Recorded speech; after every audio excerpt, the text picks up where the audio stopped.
How are you and Michael best friends if you never met in person? Um, Me and Michael met, as I said, on a wrestling website. Wrestling website. It was an e-fed. It was called e-fedding. It was when you like you pretty much, I guess, you role play as a wrestler. So you pick a wrestler that you're going to be, and you join. Sign a contract, and you join the. Okay. Imagine like the wrestling games, like video games, but instead of picking like a wrestler and actually doing the video games, you typed out, the role play or whatever stupid shit. It was stupid. But like whatever, way. You typed out as if you were the wrestler, and then, the owner of the website would grade who won, and you would win your match and move on and title shots and stupid shit. Looking back, it was stupid. Um,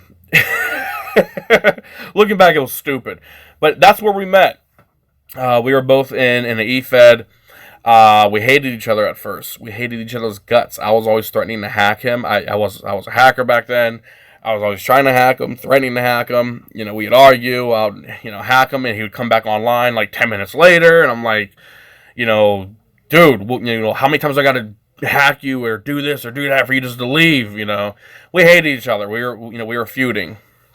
And pretty much what wound up happening was we became friends somehow through all that.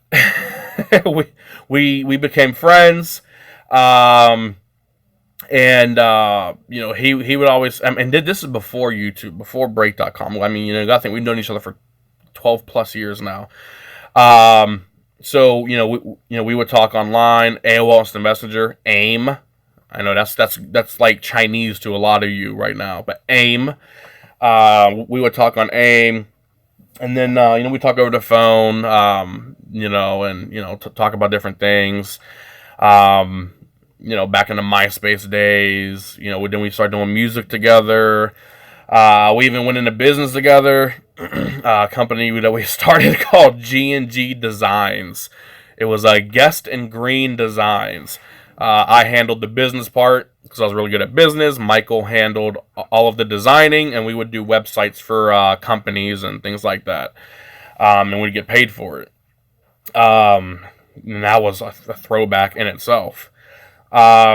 But we knew each other for a long time. And then, we just, became, it became one of those things where, he became a good friend of mine, even though we never met in person. We would always, talk about, wrestling and things like that. Go into, business together, and then, the videos, and then Break.com started, and he started posting, the videos of his dad. That started going viral. And,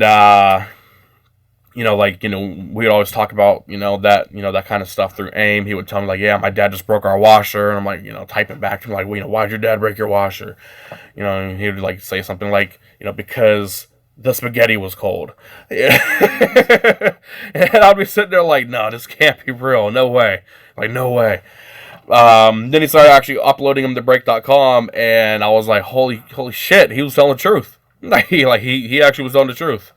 And we knew each other for a while now, and I was there for him through tough times. He was there for me through tough times. Alpine Access. If you guys are really throwback fans, you'll remember Alpine Access,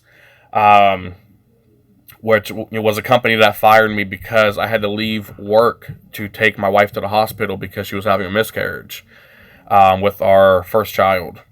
And they fired me for that. And he was there for me during that time. The Angry Grandpa Army was there for me during that time. And we kicked Alpine's ass.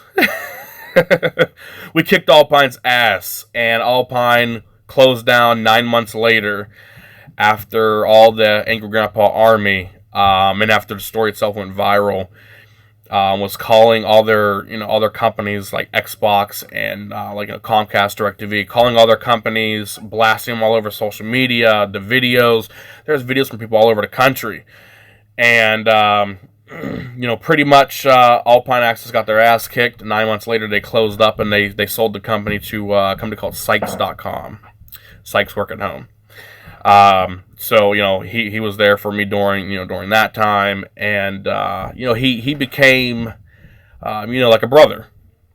He became a brother, and we always had plans to meet up in person. You know what I mean? If there's like a wrestling event in my area, and of course now you guys know that he works for Paul Heyman. So I that's another story in itself. Me knowing he worked for Paul Heyman, but not being able to tell anybody. Like I told him, I said, dude, it's almost like the Santa Claus. Like, dude, you work for the most awesome guy in the wrestling industry, and I can't tell nobody.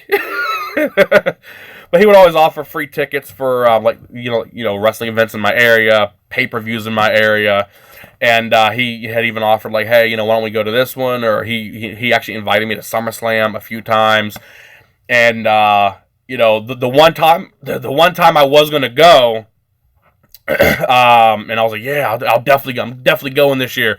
My wife was pregnant, and she was actually due in August. So I was like, shit, I can't make this SummerSlam. He was like, oh, are you sure? I was like, yeah, because, due date came back and she's due in August. And